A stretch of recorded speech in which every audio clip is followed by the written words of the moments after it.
Buenas tardes a todos.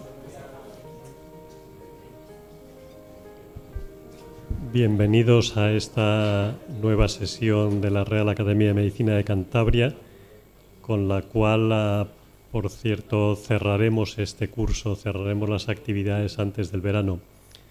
Os agradezco su asistencia y quiero agradecer también de manera especial al Gobierno de Cantabria, en concreto a la Consejería de Educación y también al Colegio Oficial de Médicos de Cantabria por el apoyo que nos dan de distintas maneras, pero de forma continuada, para llevar a cabo estas actividades.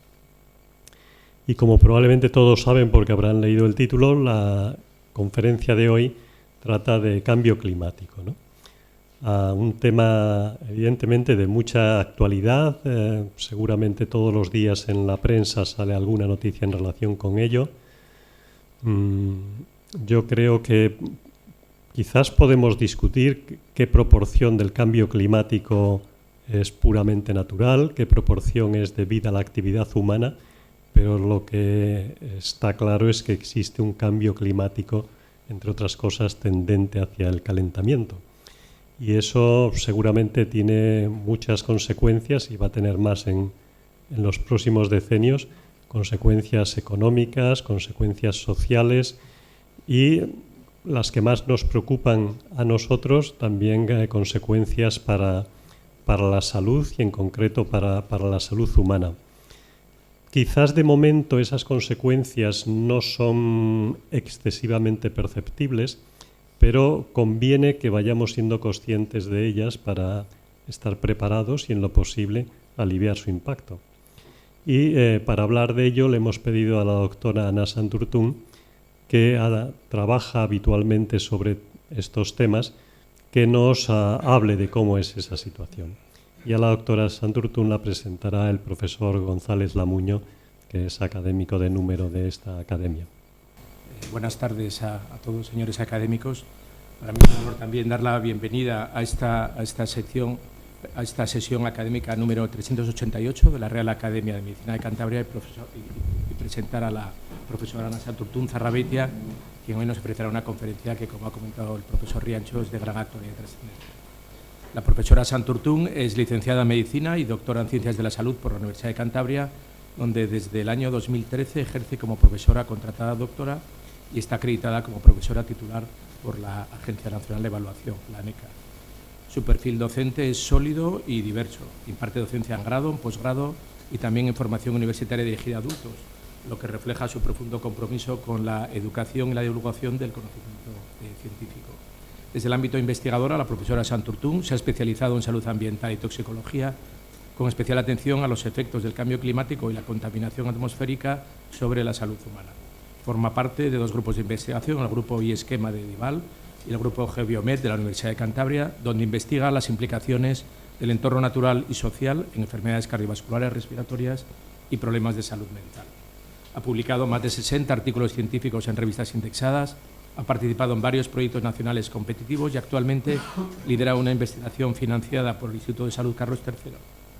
Su trayectoria internacional incluye estancias de investigación en la Universidad de Coimbra y en la Universidad de Columbia, Nueva York, donde se trasladó tras obtener una prestigiosa beca Fulbright. Además, la profesora Santurtún es editora de campo en el International Journal of Biometeorology, es evaluadora científica para organismos nacionales e internacionales y es miembro activo del Comité de Evaluación del programa Fulbright. Quisiera subrayar, como ha comentado el profesor Riancho, la importancia de la perspectiva que hoy nos aportará el enfoque de cambio climático y salud, que es crucial no solo para el ámbito de salud pública, sino también desde el punto de vista económico y social. El cambio climático, como hemos comentado y como veremos, impacta directamente en la carga asistencial, en la planificación sanitaria y en los costes derivados tanto de la enfermedad como de la pérdida de productividad. Y la investigación que lidera la profesora Santurtún es clave para entender que proteger el medio ambiente también supone proteger la sostenibilidad de nuestro sistema sanitario. Hoy nos ofrecerá la conferencia Cambio Climático y Salud, un tema absolutamente prioritario para las políticas sanitarias del presente y del futuro. Pues tenemos la satisfacción de darle la bienvenida y agradecemos profundamente su participación en esta sesión. Bueno, pues muchísimas gracias, profesor González Lamuño, por la presentación y agradecer también a la Real Academia de Medicina de Cantabria la invitación para participar con esta sesión sobre cambio climático y salud. La presentación voy a estructurarla en 3 partes. Comenzaré hablando de qué es el cambio climático y cómo se manifiesta a nivel mundial y cómo se manifiesta en España. Posteriormente hablaré de los efectos del cambio climático en la salud. En las distintas partes que iré mostrando meteré la perspectiva médico-legal, por ser mi área de conocimiento. Y finalmente terminaré con una reflexión sobre qué podemos hacer. Bueno, estamos viviendo un cambio climático. El cambio climático se define como una alteración en el clima durante un periodo largo que consiste en cambios en las propiedades del clima o en la variabilidad de estas. Y los cambios climáticos se clasifican según su origen en naturales o antropogénicos. Naturales son, por ejemplo, la modulación, aquellos que dependen, ¿no?, de la modulación de los ciclos solares, aquellos que dependen de las erupciones volcánicas. Y cuando hablamos de cambios de origen antropogénico, nos referimos a aquellos cambios que deriven de la acción humana. Por ejemplo, el cambio de la composición de la atmósfera o el cambio en el uso del suelo. En un día como hoy, que hace calor, ¿no?, nos viene a todos a la cabeza que cuando pensamos en cambio climático, en lo que pensamos es en ascenso de las temperaturas. Fijaros, un estudio publicado en Nature en 2023, trabajando con la serie de las anomalías de la temperatura, mostraba que 2023 había sido el año más cálido desde que tenemos registros. 7.300 millones de personas ese año estuvieron expuestas a temperaturas afectadas por el cambio climático. Y 1 de cada 4 personas estuvo afectada a temperaturas que se consideraban de riesgo. Y vamos un poquito más allá. Las temperaturas de riesgo especialmente se dan en ciudades muy pobladas. Sabemos que cada vez hay más población que vive en ciudades y se estima que para 2050 en torno al 70% de la población vivirá en ciudades. Por lo tanto, las personas que estarán en riesgo de estas temperaturas extremas serán todavía más. El cambio climático se relaciona con los eventos meteorológicos extremos, se relaciona con los desastres naturales. Desastres naturales, eventos meteorológicos extremos ha habido siempre, pero en el contexto de cambio climático son más frecuentes, son más intensos. Fijaos, el desastre más habitual son las inundaciones seguido de las sequías, y la Organización Meteorológica Mundial llevó a cabo un estudio en el que trabajaba con datos de 50 años, entre 1970 y 2019, y calculaba que en promedio, durante este periodo de 50 años, hubo un desastre al día. Cada desastre de media tuvo asociadas 115 muertes y pérdidas de 202 millones de dólares. Y además, en este periodo de 50 años, se ve que a medida que se avanza, los desastres se quintuplican. El efecto de los desastres naturales a nivel del planeta es desigual. Los países con peor situación socioeconómica son, que en muchas ocasiones también son los que tienen menor presión ambiental, menos emisiones, menor consumo, son los que más sufren desastres naturales y los más vulnerables a sufrir desastres naturales en el futuro. Mirad, otro indicador cuando se habla de cambio climático es el estudio de los glaciares. Los glaciares se consideran un indicador robusto porque un glaciar no aumenta su espesor, no retrocede por un año bueno o un año malo de nieve. El cambio climático representa el comportamiento del clima durante al menos décadas. Bueno, pues aquí, en la parte superior de la imagen, veis 2 fotografías del glaciar de Muir en Alaska, en Estados Unidos. La primera es de 1941, la segunda de 2004. A simple vista se puede apreciar lo que está ocurriendo con este glaciar, pero yendo a datos precisos, en este periodo el glaciar disminuyó su espesor en 800 metros y retrocedió 12 kilómetros. Aquí debajo vemos fotos del glaciar del Pico Pizol, en Suiza. Fijaos, entre 2006 y 2019 ha sido tal su retroceso que actualmente no cumple las características para ser considerado un glaciar. Algunos probablemente visteis en los medios de comunicación una marcha fúnebre que se hizo en Suiza en 2019 para despedir el glaciar, y un poquito antes, algo parecido, había pasado en Islandia, en el glaciar de Oak, que lo mismo era un glaciar que había perdido las características para ser considerado tal. Pero el cambio climático también está repercutiendo activamente a nuestro país. En media, se calcula que la temperatura desde etapas preindustriales a nivel del planeta ha subido algo más de 1,1 grados, Sin embargo, cuando vamos a la cuenca del Mediterráneo, el incremento es aún mayor, 1,5 grados, y este incremento afecta sobre todo a las temperaturas máximas, más a las temperaturas máximas que a las medias o a las mínimas. La Conferencia de las Naciones Unidas sobre el Cambio Climático, en 2023, fortaleció el compromiso del Acuerdo de París de que había que hacer un esfuerzo para que en el planeta no sobrepasáramos los 2 grados centígrados, porque esto llevaría asociadas consecuencias catastróficas. No solamente es la temperatura del planeta, también es la temperatura del mar. Mirad, tenemos en el Estartit lo que se considera la estación oceanográfica del Mediterráneo más larga porque es ininterrumpida desde 1974. En este panel vemos imágenes de qué ha pasado con la temperatura desde 1971 hasta 2019, en este con la temperatura en la superficie del mar desde 1974 hasta 2019 y en el panel inferior lo que ha pasado con la temperatura del mar a 30 metros de profundidad. Tanto la temperatura ambiental como la temperatura en superficie, como la temperatura en la profundidad del mar, no ha dejado de crecer. Sigue una tendencia ascendente y estadísticamente significativa. Y si hablamos del mar, también tenemos que recalcar que el nivel del mar sube de media entre 2 y 4 milímetros al año. Hablar de cambio climático también implica hablar de desertificación. La desertificación está relacionada con la aridez y la sequía, pero aridez y sequía no son lo mismo. Ambas se refieren al equilibrio hídrico, pero son cosas distintas. La sequía habla de una desviación puntual, mientras que la aridez se refiere a un cambio prolongado en el tiempo. Bueno, pues fijaos, en España, si comparamos el periodo anterior y posterior a 1990, vemos que en la España peninsular y en Baleares un 11,6% del territorio ha transicionado hacia categorías climáticas más áridas y las Islas Canarias un 16,3%. Y hablábamos de los glaciares como un indicador robusto y veíamos ejemplos a nivel mundial. En España, glaciares exclusivamente quedan en el Pirineo aragonés. El principal glaciar es el del Aneto. Aquí tenéis dos imágenes del glaciar de Aneto, la de arriba de 1986, la de abajo de 2017. El glaciar del Aneto, desde 1986 y más intensamente desde 2003, está en regresión ininterrumpida y contundente. Aquellos a quienes os guste la montaña, los últimos veranos habréis visto que hay numerosas alertas porque las personas, aun yendo correctamente equipadas, con crampones, con piolet, en verano sufren muchos accidentes porque las características del hielo están cambiando.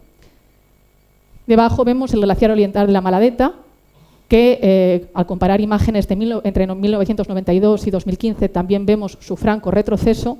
Concretamente, en los últimos 2 años ha disminuido 2,7 metros de media al año. Y os pongo en rojo el año 2040 porque los expertos en glaciares predicen que para 2040 no quedarán glaciares en España. Y hablar de cambio climático, veíamos antes que implica hablar de eventos meteorológicos extremos. Todos tenemos muy presente la DANA. DANAs ha habido siempre, pero incidiendo en lo que decía antes, ahora estos eventos son más frecuentes y son más intensos. La DANA, que es una depresión en la baja atmósfera que hace que una masa de aire se separe de la circulación general. Tenemos una masa de aire fría que se separa del sistema general, se junta con masas de aire caliente y esto lleva a tormentas y a precipitaciones intensas. Generó en Valencia 228 muertes. Tras realizar las autopsias, 220 de estas muertes se atribuyeron directamente a este fenómeno extremo.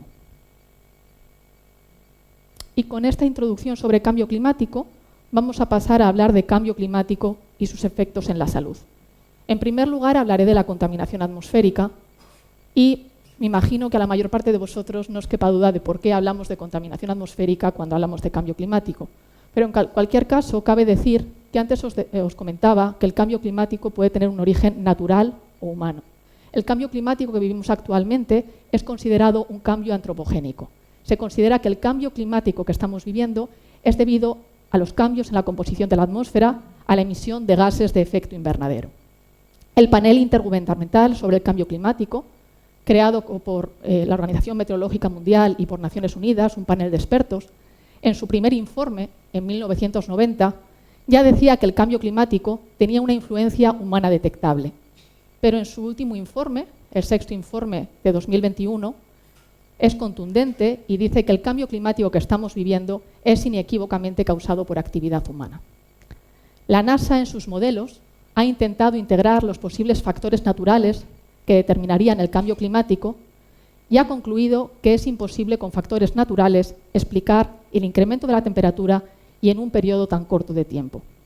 Por ejemplo, comparto aquí con vosotros una imagen de la NASA en la cual en rojo se representa la progresión de la temperatura y en amarillo la irradiancia solar. Como vemos, la actividad solar no puede explicar el incremento de la temperatura. Y la contaminación no solamente es origen del cambio climático, la contaminación que deriva de la quema de combustibles fósiles, que deriva de la ganadería intensiva, de la agricultura, ¿vale? Los principales contaminantes de efecto invernadero son el metano, el óxido nitroso, los CFCs y también el dióxido de carbono. Aquí, por ejemplo, comparto con vosotros una imagen en la que vemos la progresión del dióxido de carbono a partir del registro del observatorio Mauna Loa en Hawái. Vemos un crecimiento desde 1958 hasta la actualidad ininterrumpido, sino que la contaminación, además de origen, es también consecuencia. Es consecuencia porque los patrones de circulación derivados del cambio climático llevan a que los contaminantes se acumulen y, por lo tanto, incrementen los niveles. El cambio climático también lleva a que haya incendios forestales, derivados de los incendios forestales, contaminantes, incremento del material particulado. Y el cambio climático también lleva al incremento de algunos contaminantes secundarios, como es el ozono troposférico. Un ozono, un contaminante en sí mismo, gas de efecto invernadero, pero además un contaminante con graves efectos para la salud humana. Mirad, The Lancet creó una comisión de contaminación y salud y esta comisión publicó que 9 millones de muertes al año son prematuras y debidas a la contaminación. Cuando hablan de la contaminación, incluyen tanto la contaminación del aire como la contaminación del suelo, la contaminación del agua y la contaminación ocupacional. 9 millones de muertes implica 1 de cada 6 muertes. Y si vamos a su distribución, vemos que hay puntos en rojo en los cuales en vez de 1 de cada 6 muertes, estamos hablando de 1 de cada 4 muertes prematuras son debidas a la contaminación. Si nos fijamos en el gráfico superior, concretamente aquí en amarillo, se representan las muertes por SIDA, tuberculosis y malaria. Comparamos las muertes por SIDA, tuberculosis y malaria con las muertes por contaminación y representan más o menos 1/3 de las muertes. Pero de esos 9 millones de muertes, las muertes que se atribuyen a la contaminación atmosférica son 7 millones de muertes. Por lo tanto, el mayor porcentaje son muertes derivadas de la contaminación atmosférica. En estos 7 millones de muertes incluimos tanto la contaminación de origen exterior como la contaminación del aire interior. ¿Vale? Tradicionalmente se ha estudiado mucho la contaminación del aire exterior, pero están aumentando los estudios que analizan qué es lo que respiramos en nuestras viviendas, ya que es donde más tiempo pasamos. Y las muertes son principalmente de origen cardiovascular y de origen respiratorio. Muertes por infarto, muertes por ictus, muertes por infecciones respiratorias, por cáncer de pulmón o por EPOC. Cuando vamos a nuestro país, hay algunos estudios que calculan que en torno a 9.500 muertes al año son debidas a la contaminación atmosférica. Y contaminación atmosférica no es solo mortalidad, sino que también es morbilidad. Fijaos, un estudio reciente centrado en datos de Barcelona, que trabajaba con datos de 2018 y 2019, calculaba que el dióxido de nitrógeno y el material particulado inferior a 2,5 micras era responsable del incremento de un 51% de los nuevos casos de asma infantil, lo que implicaba un gasto de 4,3 millones de euros. Y cuando estudiaba el cáncer de pulmón, un 17% de los nuevos casos de cáncer de pulmón los atribuía a la contaminación y 2,7 millones de euros de gasto. Desde nuestro grupo estudiamos los efectos de la contaminación en la salud y aquí concretamente comparto con vosotros resultados de un estudio en el que analizábamos los efectos del dióxido de nitrógeno en los ingresos hospitalarios por arritmias cardíacas. Trabajamos con datos horarios de dióxido de nitrógeno de 9 provincias de España Y por un lado, evaluábamos cómo el tiempo, cómo los patrones de circulación repercutían en los niveles de NO2. Veíamos que en situaciones anticiclónicas aumentan los niveles de NO2. Y por otra parte, relacionábamos el NO2 con los ingresos por arritmias. En las 9 provincias había una relación entre el incremento de NO2 y los ingresos, pero además llamaba la atención que cuando íbamos a los datos horarios de contaminación en las 9 provincias y comparábamos los datos horarios con los que establece la Organización Mundial de la Salud para proteger la salud de los ciudadanos, a nivel horario no se sobrepasaban los umbrales establecidos, y cuando íbamos a los valores que establece a nivel anual, solamente en Barcelona, algunos de los años, se sobrepasaba el umbral anual. Es decir, aun estando los niveles de NO2 por debajo de los recomendados, se encontraba asociación. Y deciros también que los umbrales que establece la OMS van siendo cada vez más exigentes. En 2005 se estableció que el nivel que a nivel medio no se podía sobrepasar era de 40 microgramos por metro cúbico, en el caso del dióxido de nitrógeno, y en 2021 se ha actualizado y se ha reducido a 10 microgramos por metro cúbico. La contaminación no solamente se relaciona con la morbimortalidad por exposición a corto plazo, sino que también se relaciona con la exposición a largo plazo, la exposición crónica. Estudios recientes relacionan la mala calidad del aire con el incremento de Alzheimer, con el incremento de Parkinson. También se relaciona la contaminación con trastornos en el neurodesarrollo, cuando lo que tenemos es a mujeres embarazadas expuestas a mala calidad del aire o a bebés que durante los primeros meses de vida respiran mala calidad del aire. Y se está conociendo también cuáles son los mecanismos biológicos detrás de los efectos de la contaminación en la salud. Por ejemplo, la contaminación produce estrés oxidativo, produce inflamación crónica, altera las barreras biológicas, las barreras respiratorias, la barrera hematoencefálica. También provoca alteraciones a nivel genético y a nivel epigenético. A modo de ejemplo, a nivel epigenético, la contaminación produce hipometilación en protooncogenes, lo que lleva a que la célula pierda el control y se replique de forma descontrolada, y a la hipermetilación de genes supresores de tumor, lo que lleva a su silenciamiento a que los genes de supresores de tumor no funcionen correctamente. En relación con esta hipermetilación de genes supresores de tumor, os cuento el caso de Shuanghe. Shuanghe es una aldea en China en la cual se ha descrito durante los últimos años entre 4 y 8 veces una tasa de cáncer de pulmón superior a la que hay en el resto del país. Entonces es una aldea rural y se ha estudiado los factores de riesgo de las personas que sufren cáncer de pulmón. Y se ha visto que son personas que están expuestas a partículas de carbón en el interior de sus domicilios y en sus trabajos, un tipo de carbón bituminoso. Bueno, pues la exposición a este tipo de carbón lleva a la hipermetilación de un gen supresor de tumor, del gen P16, y esto explicaría parte de este incremento en el cáncer de pulmón. Y os decía que iba a introducir la medicina legal a lo largo de la sesión.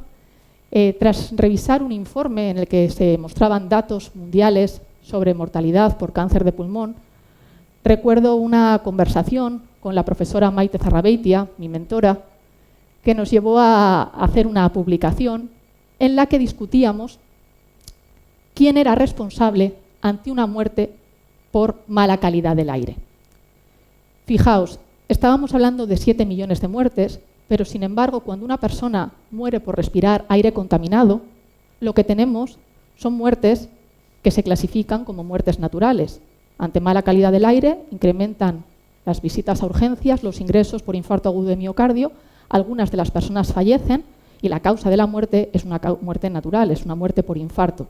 ¿Por qué? Pues porque se entiende que las personas que fallecen cuando respiran mala calidad del aire tienen distintos factores de riesgo, tienen distintas enfermedades y la contaminación lo que hace es agravar este desencadenamiento de esta muerte de origen natural.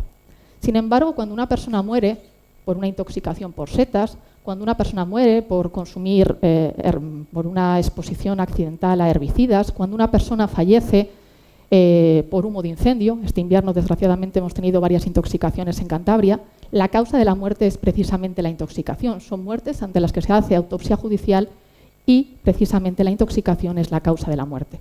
Sin embargo, en el caso de la contaminación, no se conocen exactamente los niveles a los que la persona estuvo expuesta, no tenemos marcadores biológicos específicos que permitan atribuir la contaminación como causa de la muerte.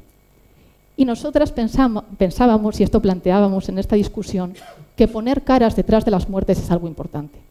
Porque hablar de 7 millones de muertes es escalofriante, pero decir que el vecino de la calle de al lado murió por respirar mala calidad del aire hace que la concienciación sea mucho mayor. Y no solamente eso, sino que poner caras a las muertes implica que también haya responsabilidades.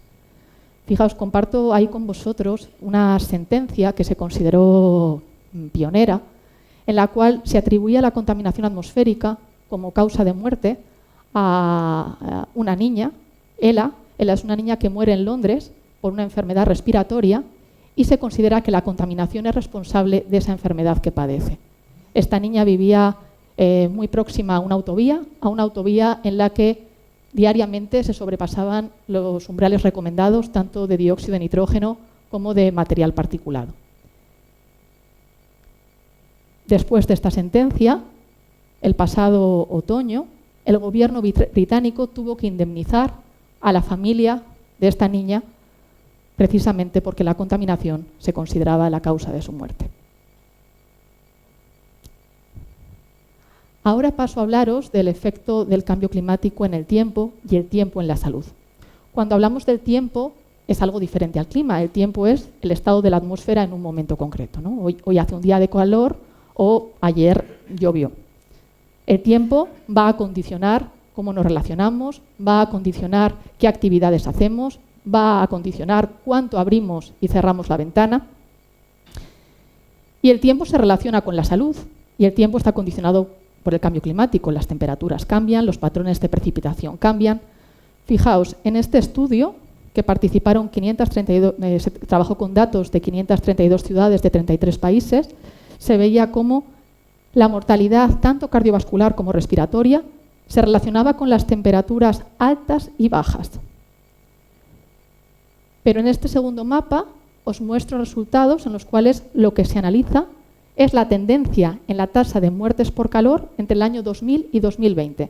Si veis los puntos en granate, muchos de ellos acumulados en la península ibérica, en estas zonas lo que hay es un incremento de la tasa anual de entre 40 y 50 muertes por millón de habitantes al año. Volviendo a la parte médico-legal, nosotros estamos estudiando los efectos de las temperaturas extremas en las muertes violentas, ¿vale? Las muertes violentas, sabéis que pueden tener una etiología médico-legal accidental, homicida o suicida. Desde el año 2008, el suicidio ha sido la primera causa de muerte violenta en España.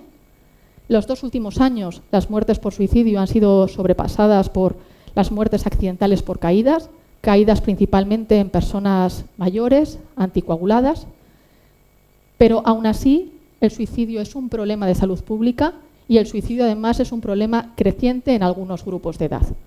Bueno, pues entender el suicidio es muy complejo. Para los modelos que tratan de estimar las muertes por suicidio tienen que integrar factores sociales, tienen que integrar factores económicos, tienen que integrar factores de salud, pero también el medio ambiente tiene un papel detrás de las muertes por suicidio.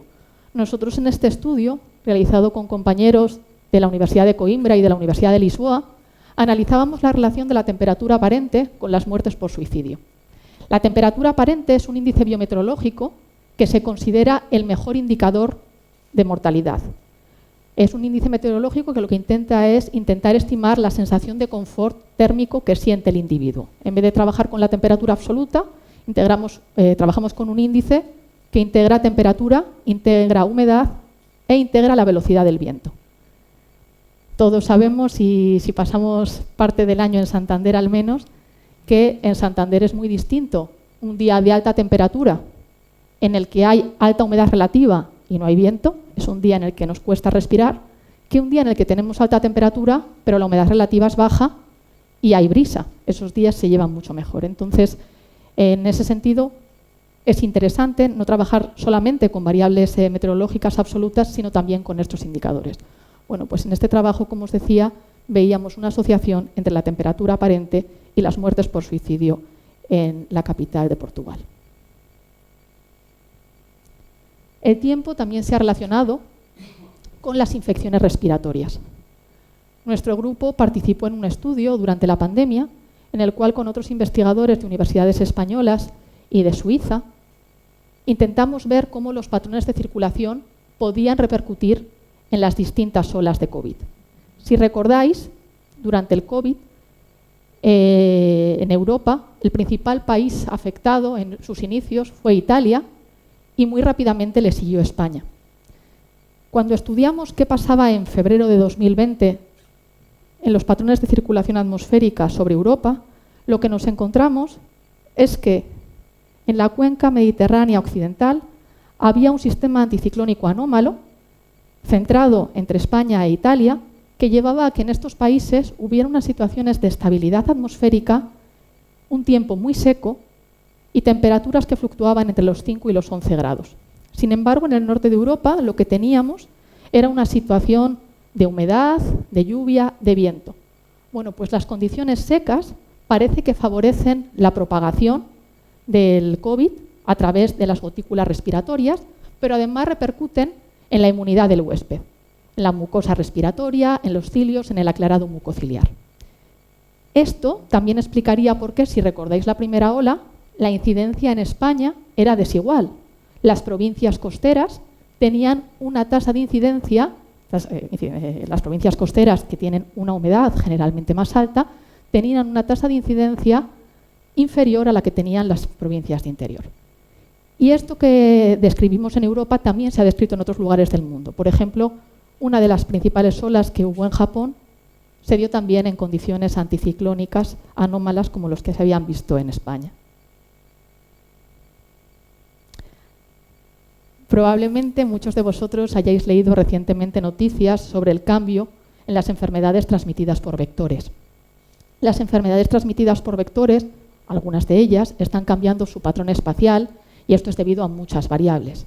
Es debido a la globalización, a los cambios en el transporte, a los cambios en la forma de viajar que tenemos, es debido a los cambios en el uso del suelo, a la urbanización, a la agricultura, pero también el cambio climático está detrás de este cambio en las enfermedades transmitidas por vectores, ya que se estima que se cree que el cambio climático va a repercutir en el ciclo de vida de huésped y de vector y en la propagación del patógeno y del vector y en la patogenidad y en la propagación del patógeno. A modo de ejemplo, vemos, por ejemplo, qué está ocurriendo con el virus del dengue. El virus del dengue ha aumentado su potencial de transmisión y se atribuye al cambio climático un incremento del 28% en este potencial de transmisión. El dengue se consideraba una enfermedad erradicada en el siglo XX. En 2010 empieza a haber casos esporádicos en Europa. En España también empieza a haber casos, principalmente casos importados por viajeros, pero sin embargo en 2018 empiezan a detectarse los primeros casos por transmisión vectorial autóctona y estos casos por transmisión vectorial autóctona actualmente están muy asentados en la cuenca del Mediterráneo peninsular, en las Islas Baleares, pero también en Andalucía, en el interior de Extremadura, en Madrid, en Aragón y en el País Vasco. Vamos a hablar ahora de cambio climático y salud, concretamente centrándonos en los eventos meteorológicos extremos y en los desastres naturales. Estos son datos de Europa. En Europa, el tipo de desastre más habitual son las inundaciones seguidas de las sequías, y las inundaciones seguidas de las sequías también son las que suponen mayores pérdidas económicas. Sin embargo, cuando vamos a muertes, son las temperaturas extremas las que más muertes suponen en Europa. Y si nos fijamos aquí, que se muestra la evolución desde 1970 hasta 2019, vemos que entre el año 2000 y el año 2019 es cuando más de estas muertes se producen. Volviendo a la parte médico-legal, nosotros, en relación con las temperaturas extremas, estamos evaluando su impacto en los accidentes laborales. Los accidentes laborales tanto para trabajadores que están en ambientes exteriores como para trabajadores que ejercen en ambientes interiores, incrementan ante olas de calor. Y esto se debe a que las personas, cuando aumenta la temperatura, tenemos sistemas de adaptación.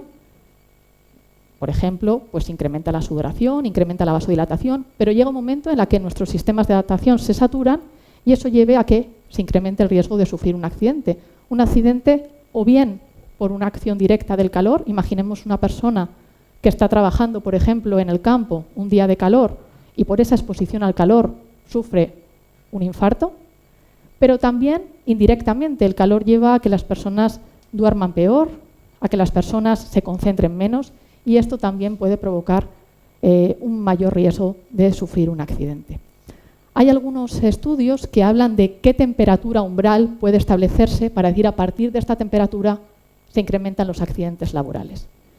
Y algunos autores dicen que a partir de 26 grados disminuye la productividad y aumenta el riesgo de cometer un error que lleve a un accidente. Nosotros actualmente estamos desarrollando un proyecto de investigación junto a investigadores de la Universidad de Columbia y junto a investigadores de distintas universidades de Latinoamérica y estamos trabajando con accidentes laborales de diversos países. Y lo que nos encontramos es que no es posible establecer una temperatura a partir de la cual aumente el riesgo de sufrir un accidente, dado que las personas al final estamos adaptadas a un entorno. Cómo se define una ola de calor se hace relativamente respecto a la temperatura media que hay en ese entorno concreto y lógicamente la temperatura a partir de la cual una persona empieza a encontrarse peor en Cantabria es distinto a la temperatura a partir de la cual una persona se encuentra mal en Madrid o se encuentra mal en Sevilla.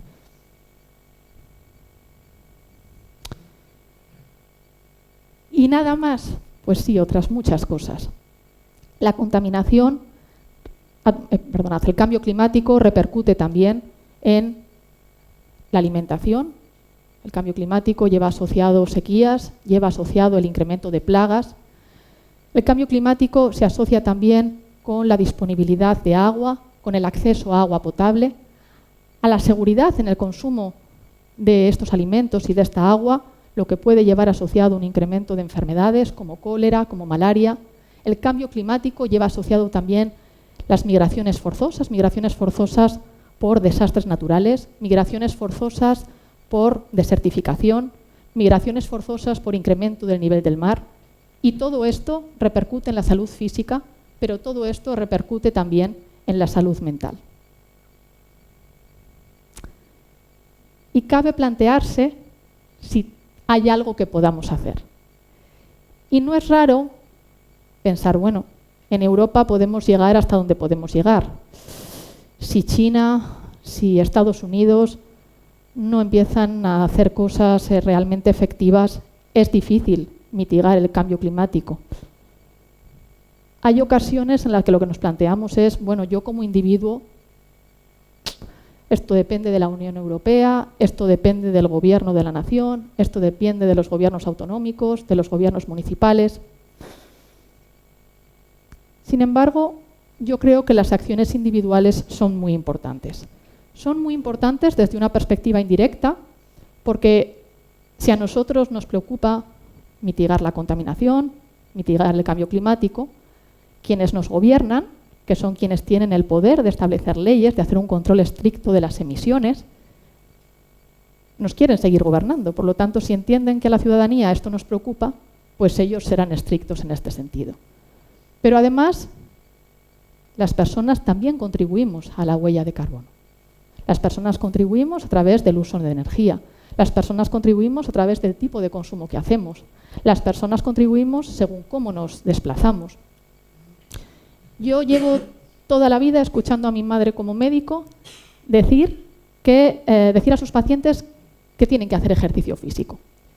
Y cuando los pacientes dicen, es que no tengo tiempo para ir al gimnasio o no tengo tiempo para ir a nadar, mi madre les dice, bueno, pues al puesto de trabajo podéis ir andando.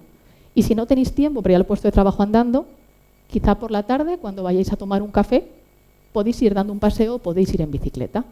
Y entonces les insiste y les dice, porque hacer ejercicio físico es muy bueno para la salud cardiovascular, es muy bueno para la salud metabólica, es muy bueno para descansar mejor. Bueno, pues fijaos, hay un estudio publicado en 2021 en el que participaron 7 ciudades europeas, hubo casi 4.000 participantes, y a los participantes se les preguntaba cómo se desplazaban en su día a día.